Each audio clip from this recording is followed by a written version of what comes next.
Hay mga ka-Rodsel, alam niyo ba na mas maganda bumili ng aircon kapag tag-ulan? Unang-una, mababa ang demand. Maraming supplier ang bibigay ng mga big discount. Pangalawa, hindi busy ang mga technician.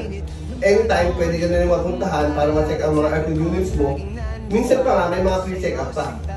Kaya habang naka-promo ang mga aircon, magpa-aircon ka na. Nakasave ka na, nalamigan ka pa.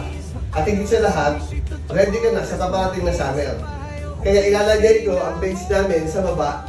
Para kung gusto mong pa-aircon, message ka lang sa amin para maparating na namin ang buhay mo.